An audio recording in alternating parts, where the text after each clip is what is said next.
According to NASA climate data, every second 1,907 metric tons of CO2 are released into the atmosphere.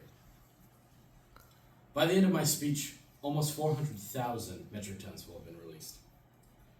This goes to show how quickly the climate crisis is developing and how important it is that we take action immediately. All of us will be growing up, growing families, growing our career in this new world. I mean, you can look outside, look at all the farmland around us right now. All of that is jeopardized if we don't take a step in the right direction. I've always been an advocate for the climate, the environment, and protection ever since I really could understand it. And I've completed extensive study looking at solutions how to mitigate the crisis that we are facing.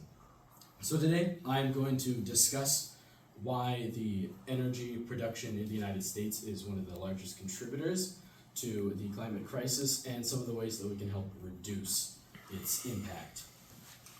So here you will see a distribution of where we get our energy from in the United States. About 60% of it is fossil fuels, 20% is renewables, and 20% comes from nuclear.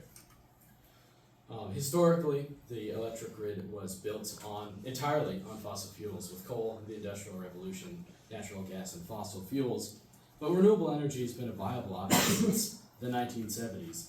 So why has it taken 50 years to get to only 20% share of the energy in the United States? This was the result of corporate lobbying. About $127 million is invested in just energy production with fossil fuels every single year.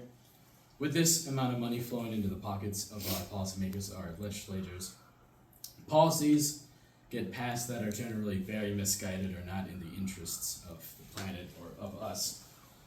A prime example of some of these misguided policies is a recent example with Trump's National Energy Emergency Declaration. What this policy allows energy companies to do is bypass important environmental regulations from the Endangered Species Act, Clean Water Acts, and regulations passed by the Wildlife and Fish Administration. And all of these policies are only taking steps in the wrong direction for our planet. These are only taking steps backward. And I would like to point out by about this time in the speech, 200,000 metric tons have already been emitted. So, this is why I believe it is vitally important that we actually start passing policies that are doing something for the planet. This is just one of many. But my goal is within the next 20 years, we will have passed 100% renewables in energy production in the United States. So this is, as you can see, wind energy, solar energy. There's also nuclear is included in this plan, and then hydroelectric generation. According to a study at Yale University, the bill to convert our electric system to completely renewables would cost about $4 trillion, and that's paying for the energy itself, changes to the electrical grid, and battery generation. And you might think that $4 trillion, how are we going to afford that? We're already going in crazy debt. It sounds like it's a lot of money, but I want to put it in perspective. Over that same time frame of 20 years, the United States spent $8 trillion on the war on terror, and that cost 900,000 American lives.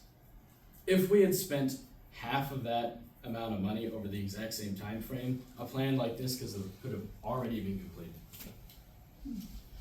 The plan would cost about $179 billion annually, and that's adjusted for decreasing prices over time as it's implemented. Ways that the United States could pay for it is $50 billion is already invested each year into the energy industry by the United States government, so that would cover a portion of it.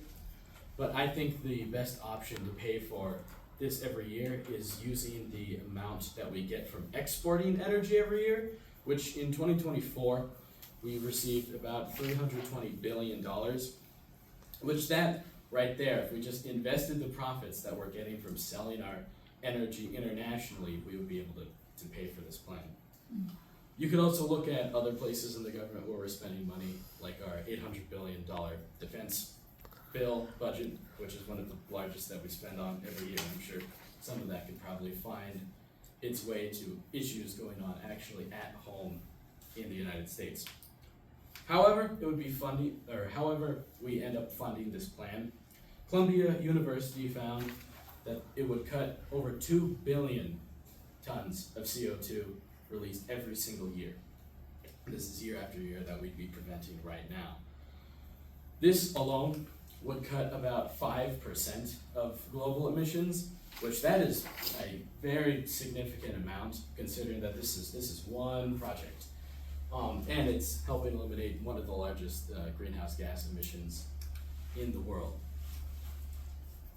And not only would this immediately be cutting emissions, this would help pave for plans to help reduce emissions in other ways, like supporting an electric vehicle system across the United States, or funding even more research to make these renewable energies more efficient. So, to recap what I've said, this climate crisis is the result of poor policies being passed by our government. And it is extremely important that everyone in this room takes note and takes care and realizes the importance of making sure that good policies are passed, because if we don't do anything, year after year after year, every second, our planet is stepping closer to irreparable damage. And this is the future that we will all be growing our families, growing our career, and living in, and hopefully one day passing on to our next generation. So I hope that everyone in here can see the tangibility and importance of policies like these, and hopefully will support them in the future, because it is our duty to protect our future. Thank you.